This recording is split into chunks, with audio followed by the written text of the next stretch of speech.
ating suhay pangayoon aw agsahan. Agsahan niya. Agsahan nga tagtagiya. Pangayoon ang mga pinutol. Siguro lisod nga proseso mangulinay kay bugat na trabaho.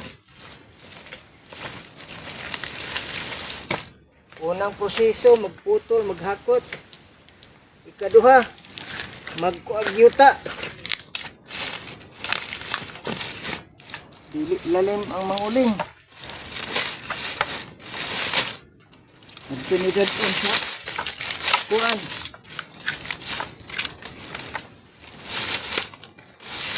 Gaugbasan eh.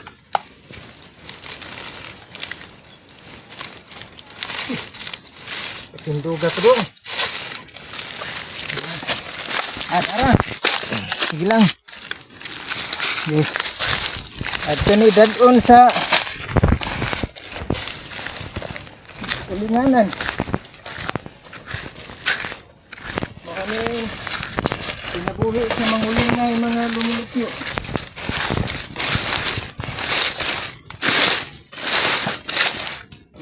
Ngayon lantawon sa naasa gobyerno ng lansar nga magtatapurma para sa mga mahirap. Pero daghan karon mahirap nga wala pa maplastar. Ano trabaho sa mangulingay, balik ka pa ita.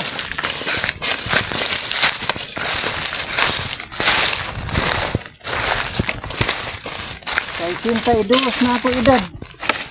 Mauling lang gapon para makabugas. Ano? Ari ni diri. Ano akong ulinganan? Hop. Okay. Ay buhoy. Bagka. Kapoy. Sige lang do. Pero. Sige lang. At ito ni pusisos panguling na di lalim.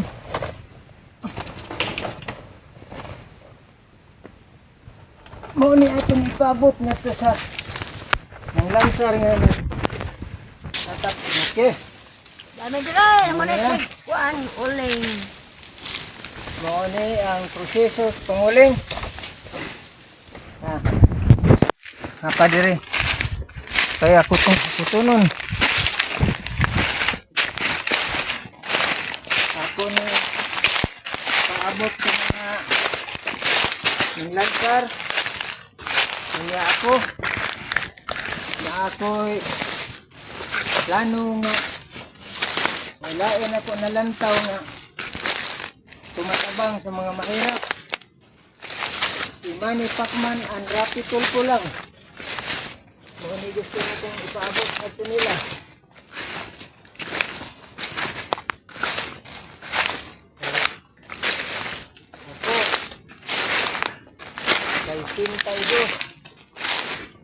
Kay 62 anyos. Tungod kay wakoy way purpose, walay kuana, agwanta lang sa panguling. Ini proseso sa panguling. Kaning akong giuling ang tag-iya ani ikalima. Ako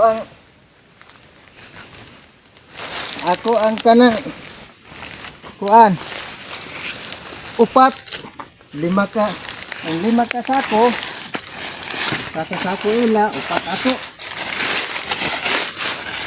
pangidaro na ko ron sa 82 para lang makabugas ano akong panginabuhi anak sa Diyos mangayo masanyo maningkamot ako bisag unsa nakaagi kong kumasura kahit wala kong kumasura dahil sa ako naliplapat kanong karton mga silupin mao ni trabaho sa mga pobre. Ano makakita ko og mamasura, kapitan ko. Kita manguling mao gihapon kay di lalim. Agi ko pamasura. Yahay ang mamalit sa basura. Pero ang namasura mo ipait. Mo ni proseso sa kuan ng ngulingay.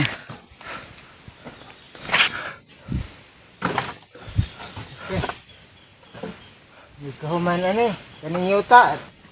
Kadaghan ni yuta. Adto na ni magkuha sa daruhan. Gihakot nga rin. Manani magnabon ko yung mga sagbot. Tabunag mga sagbot. Sama ni ani. Kani human naman ni kong hakot.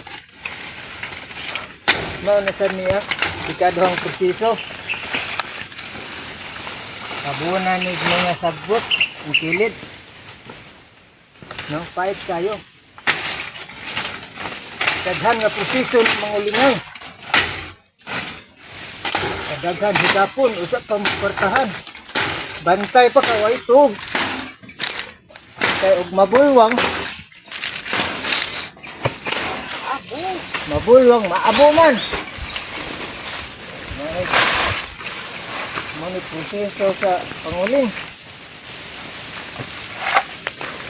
Muna nga. Ako karon nagpangita ko og nilansa sa gobyerno nga sincero nga plataporma og para sa mga mahirap. Daghan ron mahirap.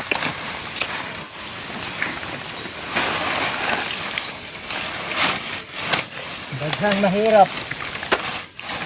Pero wa pa na kasulbad sa mga mahirap. Sila na ka-presidente ng agi sa ato nasod. Musa ang akong gusto nako karon ituboy nga musimpatiya mo mga lumulupyo ng atong nasod nga Pilipinhon. Musimpatiya mo sa akong kausa karon nga ni himo ko og mix ni Rapi Tulfo and Manny Pacman. So, na ako'y pangandoy, bisag asa nila ato itandem sila. Rapi Tulfo and Manny Pacman. So, na ako'y kanta ni Manny Pacman nga para presidente. So, bisag guway duyog, ako lang kantahon. Gikompos ko ni mga lumulupyo na ako sa ulingan. Yung sa proseso sa panguling. Una, na tantog sa akong huna-huna nga adunay angayan nga ituboy na to presidente. Duha lang sila. Presidente, vice presidente, bisag asa nila magtandem sila na magsabot. Kung unsa ilang negosasyon basta pangandoy nako. Ubanan ko niyo sa akong pangandoy nga si Rapi Tulfo ug Manny Pacman tumatabang sa mga mahirap. Ato suwayan kay si Pacman pobre gyud daan kabos mahirap matud pa nila para sa mga mahirap ang ilang plataporma. Pero si Pacquiao na himong adunahan na milyonaryo pinaagi lang sa pamuksing, gitahan ang iyang lawas og espiritu para sa pagkuha sa mga bahandi nga sa natad sa pakig-away sa pamuksing. Nakakuha siya 8 division kitang tanan lumulupyo ning atong nasod nga Pilipinhon nada sa garbo sa Pilipinas nga nahimong sikat gumikan ni Manny Pacman. Dako kag dungog busa karon si Manny Pacman dunay ambisyon nga magpresidente pero sa unang panahon wa siya modaog basin karon og mubalik siya mangandoy ta mubalik siya og lansar para nga matuman iyang plataporma sa mga mahirap. Pagpamatuod nga akong nauyonan si Manny Pacman ug si Rapi Tulfo naghimo og kompos nga kitang lumulupyo ning nasod tang Pilipinhon. Kitang mga lumulupyo ning nasudtang Pilipino. Imanin ninyo tanan kining adlaw kining Kini gabi si na. Manny Pacman Kung ako maging pagkapresidente presidente ng atong bansang Pilipinas, palansaron. Kay aron sa pagsulbad sa problema ning atong makita ninyo nasyon. ang kanang mga Manny kawatan Pacman sa para gobyerno. sa mahirap. Makulintin o mainit. Tingnan ng Madako o magamay. administrasyon. Mga dato, mga bagtong Daghan na ang pangalan, mga tao makita mo kung na saan ako nakabuyod sa nagtuo presyon. ni Hesus Kristo. Kini si Manny Pacman, Kristohanong Pagtingin, pagdating ng pagkatao. Sisiguraduhin ko sa inyo na ang bawat isa sa inyo, na ang bawat Pilipino, panalo sa laban ni Manny Pacquiao. Aron makalingkod na sa Malacanang nga iyang pisto. Alam niyo po, ako'y nalulungkot Daghan sa ang dami mga ng problema tao, ng ating bansa. lahi-lahi ang pagtuo. Maraming mga Pilipino na parami ang walang trabaho, maraming nagugutom. Sektor Pinoy anan sa tao.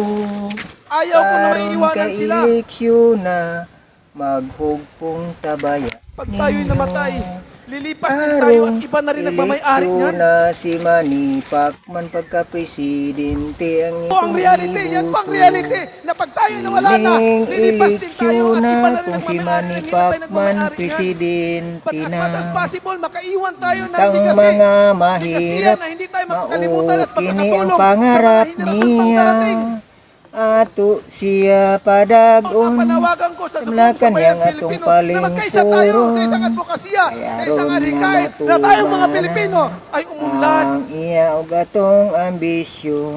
Madayo tayo tinitingala. Itang Ngayon, mga katauhan kang Manny Pacman iyang minahan. bayan, Kay Gumising mao tayo. kini iyang ambisyon sa iya baya karong gumising tayo, huwag tayo magpapadala paglansa. sa ating Manny emotion. Pacman Kailangan para sa isipin natin mahirap.